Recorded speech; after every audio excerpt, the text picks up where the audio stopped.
This is Crossfire. Welcome once again. It's a very beautiful day. It's a Wednesday morning, and in Nigeria, everywhere seems to be calm and cool as people woke up today and went about their various businesses. And we are back on Crossfire. My name is Dapo Banjo, and I have with me running the show, as usual, my co-anchor, Barrister Ishoma Againe. Good morning, Dapo, and good morning, Nigerians. Welcome to the show today. All right, Ishoma, we have a lot of business to do today, so we definitely will take time out to quickly look at a couple of stories that are making, headlines, and we analyze them as we look very closely at a pattern that we want to really, chart for Crossfire. May the 29th, a new government will be sworn in.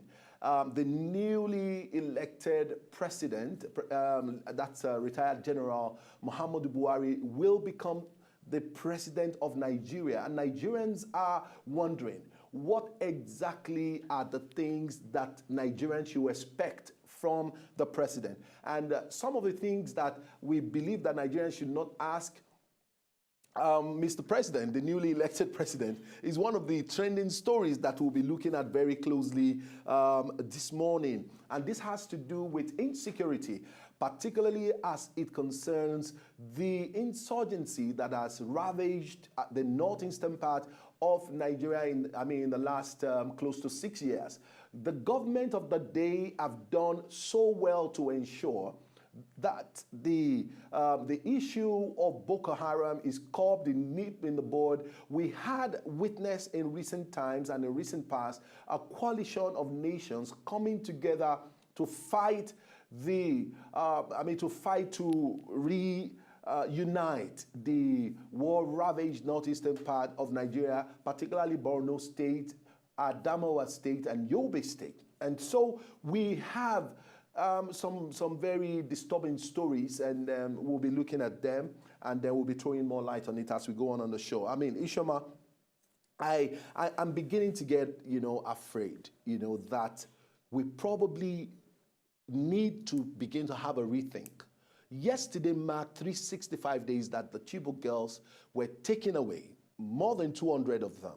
We never really particularly, were assured of the number of girls who escaped. Some school of thought believes that the parents that have been clamoring to have their children back are actually fake parents. Some people were saying there are no Chibok girls anywhere. Some people are saying some of them have been discovered and some of them have been found. I remembered about 2 weeks before the elections when the president of Nigeria, President Goodluck Jonathan, said by Friday we would have the Chibok girls. Can you remember that news? And up to today, we have not gotten any other clue as to where the Chibok girls are. The only news that, that is trending now, that is making so much, creating a lot of controversy, is that the military came yesterday and said, we will liberate Sambisa Forest before May the 29th. Let me quickly take this story. The National Security Advisor, retired Colonel Sambo Dazuki, says Sambisa Forest, the fortress of the Boko Haram terrorists and one of their last remaining camp, will be liberated before May the 29th, 2015. Before the presidential handover, it stated that very clearly. The NSA, in a statement issued on the anniversary of the abduction of over 200 secondary school girls from Chibok in Borno State, also, assured Nigerians that the federal government is making effort to ensure that the girls, with every other Nigerian abducted by terrorists, are rescued. According to him, the forest would have since been liberated, but for the unfavorable weather prevailing in the area, has also needed, heeded and not allowed for a proper work to be done. The activities in Chibok has been reduced because the weather has not favored, and necessarily troops have been deployed to ensure that this operation is brought to conclusion. Now, Ishoma, Chibok Girls, 365 days in the forest, 365 days not having access to good shelter, not having access to good food, being subjected to a lot of dehumanization condition. 365 days of not seeing their parents, not seeing their young ones and their elderly ones. 365 days of living in a place that does not give hope and assurance that it will be a better life tomorrow. It's a disturbing news. Where are the Chibok girls? Where are the Chibok girls? What has happened to our girls? At this point in time, no one exactly can come out, to say exactly where they are, what are the conditions they are in. But then we have some elements of doubt to, as regards their well-being and their state of health right now, because these are young girls who probably are already, experiencing the signs of puberty.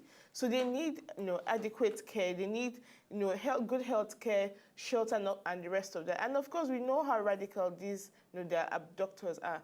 So a part of us also, is thinking that these young ladies also could have been subjected to a whole lot of terrible, activities. Probably they've turned them to sex slaves and the rest of that also. But my other issue is, are they alive? And if they're alive, where are they exactly? So this also, for the military, 365 days, that's 1 year since they're kidnapped. And it's as if promises are still being made, like we'll get them. Now, when are you going to get them? You didn't get them in the first 2 months to this story. When the whole issue was hot. 365 days after, what is that assurance that these young ladies will come back to us, and in what state? There's a flip side of this story, and that's the fact that shortly before the presidential election, the president of Nigeria came out and told us that the Chibok girls, will be rescued and brought back home. A lot of hopes were raised, but the truth is that and those hopes were dashed. We actually played politics. We actually played politics. It's painful. With the Chibok girls. We've seen situations where some high-ranking, politicians, that either the father, the mother, or one of their relatives was kidnapped, and in less than a week they were released. Are you trying to tell me now that is it because these children are not children to these, to these top politicians? That's why it seems like, oh, of course, people will come and people will shout and cry. And now you want General Muhammadu Buhari to inherit the problems of, should I say, a failed government? Now, the truth is that because abduction... We've seen situations like this in other countries let's quickly take a look. Such impunity was carried out, and then the president was forced to resign. Why? Because he failed the people. Hold on. Let's quickly take a look. Sad. Let's quickly take a look at, abduction, and we look at it, and we look at kidnapping. When children are being kidnapped or people get kidnapped, and we want to say very big congratulations if the story we heard about the 3 missing kids is anything to go by. They have been found, and I think there's process in place already for these children to reunite back with their parents and all of that. So we will definitely bring back, an update for you, subsequently on any of our shows. Just stay very close to our channel. Stay close to Cool TV on channel 196 on Star Times. And now, they were adopted. They were not going to ask anybody for a ransom for them to be released. The intention of this abduction is something that you and I do not know because we haven't had an opportunity to talk with Boko Haram. Now, the truth is, if it is a kidnap case, you have the kidnappers calling back to the parents saying, bring this and we will return whoever that we have kidnapped and all of that. But this is not the case when we talk about the Chibok girls. This is a very classical situation in which you can describe Nigerians, especially, now we kill ourselves. Now a lot of bombings. Yes, we just suddenly have been dehumanized. I really don't know how we got there, but if whatever necessitated the Chibok girls to have been kidnapped or to have been adopted and to have been taken away to a place where we cannot even, we don't even know I mean, there was a time, I mean, don't forget that a particular, stay in the sky drone was released by the US, and they said, okay, they found about 50 in number in a particular school somewhere around Chibok and all of that. But the truth is just that the government has not up to date done anything. Now they've given us that, okay, before May the 29th, before the final swearing to hand over to the new government, I mean the new elected president, that they will be found, or the girls will eventually be released. But 365 days has come and gone, and the girls, we have no answers. It's so very terrible, and we're just using this platform to say, Nigerians, don't stop praying. Let's keep hope alive. And hope, and if hope is kept alive, we believe very strongly that we sometimes, someday, could hear a good news from, this quarter, Hopefully. feeling that the Chibok girls are still alive and they'll be released, no matter what the condition. A few people that have been delivered from the hands of the insurgency, many of them have been sent back to school. In Yola State, there is a confirmation. It's not just about sending them back to school. They need to do proper rehabilitation, because That's most what of they're them, doing. what they have seen, what they have experienced is enough to leave such terrible, mental picture in their head. So it's not just enough to take them back to school. You need to work on them to take away, to try hard to erase those negativities from their mind. So that when they see members of the opposite sex, they won't look at them and next thing they're remembering the horrible pictures or the horrible experiences they faced. So it's something that takes time, but with consistency and good health care, they will get back to normal. All right. Now, we'll bring you updates on the story of the Chibok girls, and hopefully before May the 29th, 2015, the Chibok girls will return back home. We actually still stay, and by God's grace, we believe that God will still continue to strengthen, the families of the Chibok girls. Now, let's quickly look at another trending story. The President-elect Buhari, he said, I'm going to move against, pension for ex-governors. The President-elect, retired General Muhammadu Buhari, is to lead a campaign to abolish the pension laws for governors enacted by many states of the Federation. The proposal by the incoming president, based on report from his aides, is premised on the country's socio-economic environment and also as a way of demonstrating moral leadership, from the top. Majority of the nation's 36 states, houses of assembly have enacted pension entitlement for governors that in many cases provide 100% pay for the incumbent governors, buildings, medical allowances for them and their family members, and annual holiday provision, all of which had to last for a lifetime. What is impunity? No, Isioma, what is impunity? When we talk about definition of impunity, these are this is impunity. Accommodation, of a tall residential order. houses in Lagos and also at the FCT. You're talking about transport. 3 cars, 2 backup cars. 3 cars, 2 backup cars. A driver for the ex-governor every 3 years. It's on and on and on as regards transportation. Let's look at furniture. 300% of your annual basic salary every 2 years. That is what you'll be getting for furniture allowances. Look at your house maintenance, 10% of your annual basic salary. Domestic staff is inclusive. Your medical expenses, free medical care for you and your family, your families. That is, let's say, your legitimate wife and probably your concubines or whatever. Car maintenance, entertainment, wow. Utility, drivers, severance gratitude.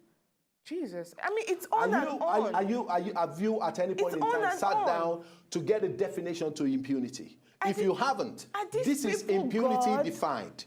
This story is impunity defined. Citizens in your state do not even have 1/4 of the medical allowances that the governor is getting, probably while in office. And now when he leaves office, these are the things he's going to get forever.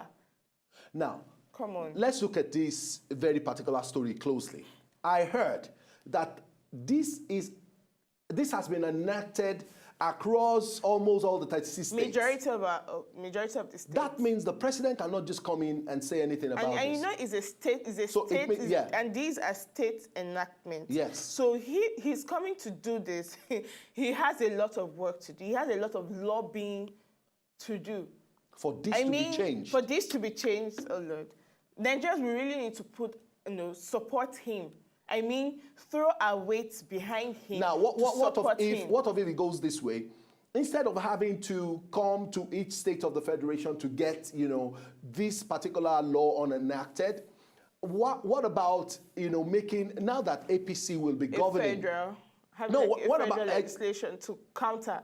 I'm even saying that governors, APC governors, they constitute the majority now, rejecting it outrightly, saying no to it. But then there were some other APC-led states then that were also putting the motion in process as at then.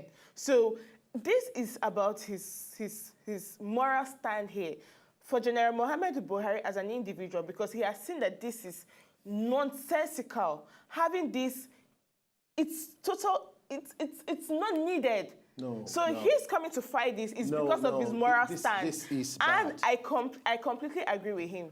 This has to be scrapped. This is very bad. Because we're talking about cutting waste. Remember? Yeah. So these are one of the ways. Curbing excesses and ensuring, that. This is good. For me, if this can happen, it is an indication that we possibly would have our country back. This country has been stolen away from us. True. You know what I see? I see a Nigeria that has taken off, and we're trying to chase it. And with what we have on the ground, except by stroke of a miracle, we are in a very bad state, and something needs to be done, very fast. I mean, let's look at the third story we have there. Ayefare jubilates as Supreme Court validates his election. I know someone will say, oh, of course, I'm sure he'll be doing some shocking moves and all of that. But of course, the Supreme Court, which is the Grandnum, which is the highest, cadre of our judiciary system, has spoken and has, validated his election. So be it. It stands. He who has any doubts can only complain to God. Anyway, for me, I just want to believe that we have a judiciary system, I mean, the judiciary is working. I just hope that we have a legal framework that is supporting this country, because for me, all the time when I sit down and I look at how long it takes, for a court to pass judgment on a matter, I look at a lot of other factors that makes people really feel that there's no justice in Nigeria. I think this is one particular area also that the new government coming in will have to seriously look at. With the president of Professor Oshibajo as the vice president of Nigeria. And of course, a lot of individuals. I see the judicial system really, especially with how he was able to, reshaping and give a new face to the judiciary in Lagos State. We also expect that to happen across the federation. Across the federation. All right, we want to go on a break now, and then when we come back, we will be taking you through the expectation that you have from May the 29th, when the newly elected president of Nigeria, retired General Muhammadu Buhari, will become the substantive president of Nigeria. And so we will be throwing our phone lines open. Call us from wherever you are and everywhere you're watching us from, and let us know your thoughts. What are you expecting in the next 1 month, in the next 2 months, in the next 3 months, in the next 6 months? And then when we come back from this break, we'll be looking very closely at that. We'll be right back.